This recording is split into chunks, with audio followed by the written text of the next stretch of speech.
ಮೊದಲಿಂದ ಹೇಳಿ ಸರ್. ನಮ್ಮ ಹೆಸರು ತಮ್ಮಣ್ಣ ಅಂತೇಳ್ರಿ, ಪ್ರಾಪರ್ ಮುಂಡ್ರಿಗೆ ರೀ. ನಮ್ಮ ಸರ್ನೇಮು ಬೊಗ್ರಿಮಗುಡದವ್ರು ಅಂತಾರೆ ರೀ.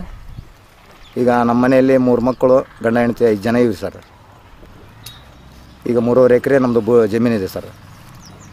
ಈಗ 2.5 ಎಕರೆ ಗದ್ದೆ ಮಾಡೀವಿ ರೀ, 1 ಎಕರೆ ಹತ್ತಿ ಮಾಡೀನಿ ಸರ್. ಈಗ ಗದ್ದೆ ಮಾಡಿದ್ದು ಒಂದು ಸಮೂಹದಿಂದ ಅರ್ಧ ಎಕರೆ ಆರ್ಗ್ಯಾನಿಕ್ ಮಾಡೀವಿ ಸರ್. NPM 1-2 ಎಕರೆ ಮಾಡೀವಿ ಸರ್. ಈಗ ಸಮೂಹದ ಸೇರಿದಲ್ಲಿಂದ ನಮ್ಗೆ ಉಳಿತಾಯ ಆಗ್ಯದ ಸರ್. ಎಣ್ಣೆ ಹೊಡಿಯೋದ್ರಿಂದ ಉಳಿತಾಯ ಆಗ್ಯದ ರೀ. ಎಣ್ಣೆ ಹೊಡಿಲಾರ್ದು ಬಿಟ್ಟು ಅದರಲ್ಲಿಂದ ಈಗ ತಿಪ್ಪಿ ಗೊಬ್ಬರ, ತಪ್ಪಲು ಕಸ ಹಾಕಿ ಗೊಬ್ಬರದಿಂದ ಆರ್ಗ್ಯಾನಿಕ್ದಾಗ ಉಳಿತಾಯ ಆಗ್ಯದ ಸರ್ ನಮಗೆ. ಈಗ ಹತ್ತಿಯಿಂದ ಗೊಬ್ಬರದಿಂದ ಈಗ ಇನ್ನು 3 ಸಲ ಬಿಡಿಸೀವಿ ರೀ. ಇನ್ನು 2 ಸಾರಿ ಬಿಡಿಸ್ತೀವಿ ರೀ. ಈಗ 3 ಸಾರಿ ಬಿಡಿಸಿದ್ದು ಒಂದು 7 ಕ್ವಿಂಟಲ್ ಆಗೈತೆ ರೀ. ಈಗ ಇನ್ನೂ ಒಂದು 2 ಕ್ವಿಂಟಲ್ 3 ಕ್ವಿಂಟಲ್ ಜಾಸ್ತಿನೇ ಆಗುತ್ತೆ ರೀ, ಕಡಿಮೆ ಆಗಲ್ಲ. ಈಗ ಮೊದಲು ನೀರಾವರಿ ಬರೋಕ್ಕಿಂತ ಮುಂಚೆ ನಾವು ಆರ್ಥಿಕ ಪರಿಸ್ಥಿತಿಯಲ್ಲಿ ಇದ್ದೀವಿ ಸರ್. ಜೋಳ ಸಜ್ಜಿ ಇಷ್ಟೇ ಬೆಳಿತಿದ್ವಿ ರೀ. ಅವು ಒಟ್ಟಿಗೆ ಆಯ್ತಿದ್ವು. ದುಡ್ಡಿನ ಪರಿಸ್ಥಿತಿ ಕಠಿಣ ಇತ್ತು ರೀ. ಆ ದುಡ್ಡಿನ ಕಠಿಣ ಇದ್ದ ಇಟ್ಟಿನಾಗ ಅಂಥದ ಪರಿಸ್ಥಿತಿಯಲ್ಲಿ ಮಕ್ಕಳು ಸಾಲಿ ಓದಿಸಂತ ಈಗ ನೀರಾವರಿ ಬಂದ ಮೇಲೆ 4 ರೂಪಾಯಿ ಜಮಾ ಆಗ್ಯಾವ ರೀ. ಆದಮೇಲೆ ಮಕ್ಕಳು ಓದಿಸಿ ಒಬ್ಬ ಮಗನ ನೌಕರಿಗೆ ಹಚ್ಚೀವಿ ರೀ. ಇನ್ನೊಬ್ಬ ಮಗನ ಸಣ್ಣತ್ನ ಓದ್ಸಕ್ಕೆ ಹಚ್ಚೀನಿ ರೀ. ಆದ್ರೆ ದೊಡ್ಡ ಮಗನ ಸೆಕೆಂಡ್ ಇಯರ್ ಓದಿಸಿ ಬಿಟ್ಟಾನ್ರಿ ಆತ ಸಾಕಂತ. ಈಗ ನೀರಾವರಿ ಬಂದಲ್ಲಿಂದ ನಮ್ಗೆ ಸ್ವಲ್ಪ ರೊಕ್ಕದ ಉಳಿತಾಯ ಆಗ್ಯದ ನೋಡಿರಿ. ಸಮೂಹಕ್ಕೆ ಸೇರಿದಲ್ಲಿಂದ ಎಕರೆಕ್ಕೆ 1000-2000 ರೂಪಾಯಿ ಮೇಲೆ ಉಳಿತದ, ಕಮ್ಮಿ ಉಳಿಯಲ್ಲ ರೀ. ಮೊದಲಂತರೂ ಅದಕ್ಕೆ ಹಂಗೆ ನಡೆದತ್ತೆ ರೀ. ಮೊದಲು ಸಜ್ಜಿ ಜೋಳ ಬೆಳಿಬೇಕು, ದುಡಿಬೇಕು, ಉಣ್ಬೇಕು ರೀ. ಈಗ ಮೊದಲು ಜೋಪಡಿ ಇತ್ತು ರೀ. ಈಗೆಲ್ಲ ಚೆನ್ನಾಗಿ ಬೆಳೆ ಬಂದಲ್ಲಿಂದ ಈಗ ಮನೇನ ಕಟ್ಟೋದು ಪ್ರಾರಂಭ ಮಾಡೀನಿ ರೀ. ಏನು ರೀ, ಈಗ ಸಮೂಹದವ್ರು ಹೇಳಿದ ವತಿಲಿಂದ ಅಂದ್ರೆ ಸರ್, ತಪ್ಪಲ ತುಳಿದು ಅಂತ ಒಂದು ಮಾಡ್ತೀವಿ ರೀ. ಇಲ್ಲ ತಿಪ್ಪಿ ಗೊಬ್ಬರ ಹಾಕ್ತೀವಿ ರೀ. ಎಣ್ಣೆ ಔಷಧ ಹೊಡೆಯೋದಿಲ್ಲ ರೀ. ಅದೇ ತಪ್ಪಲಿಂದ ತಿಪ್ಪಿ ಗೊಬ್ಬರದಿಂದ ಹಾಕಿ ಬೆಳೆ ಬೆಳ್ಕೊಂತೀವಿ ರೀ. ಮತ್ತು ಅದಕ್ಕೆ ಏನೋ ಸ್ವಲ್ಪ ರೋಗ ರುಜಿ ಹುಳ ಬಿದ್ದರೆ ಗೋಮೂತ್ರ ಹೊಡ್ಕೊಂಡು 2 ಆಕಳ ಇದ್ದಾವೆ ರೀ.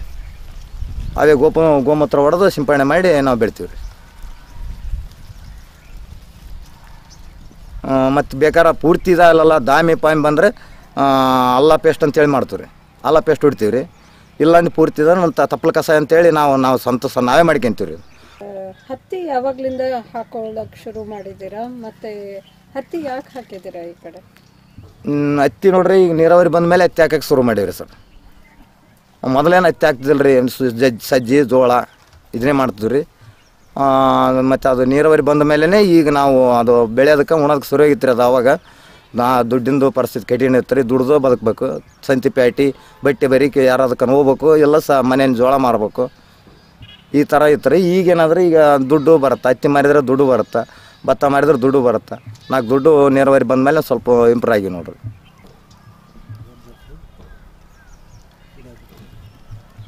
ಈಗ ನೀವು ಹತ್ತಿ ಹಾಕ್ಕೊಂಡಿದ್ದೀರಾ, ಭತ್ತ ಹಾಕ್ಕೊಂಡಿದ್ದೀರಾ? ಹೌದು ರೀ. ಆದರೆ ಮನೇಲಿ ಉಣ್ಣೋದು ಇವಾಗಲೂ ಸಜ್ಜಿ ಜೋಳದ ರೊಟ್ಟಿ ಬೇಕಲ್ವ?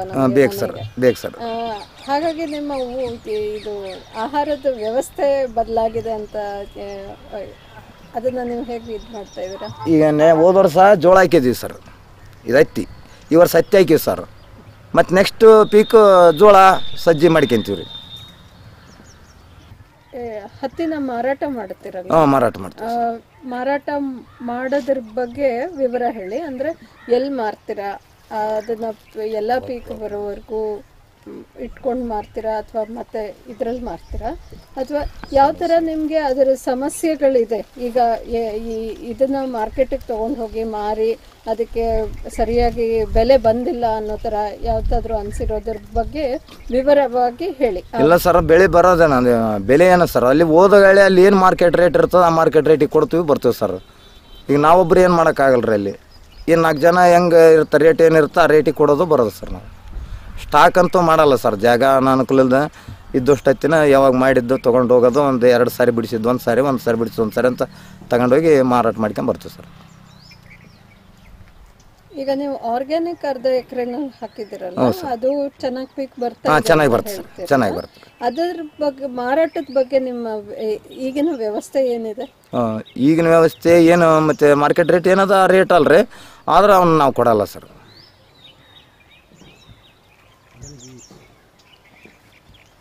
ಭತ್ತ ನೀವು ಮಾರಾಟಕ್ಕೆ ಕೊಡೋದಿಲ್ಲ? NPM ಮಾರಾಟ ಮಾಡ್ತೀವಿ ಸರ್. ಈ ಆರ್ಗ್ಯಾನಿಕ್ ಮಾಡಿದ್ದು ಮಾರಾಟ ಮಾಡಲ್ಲ ಸರ್. ಮನೆಗೆ ಬಳಸ್ಕೊಂತೀವಿ ಸರ್.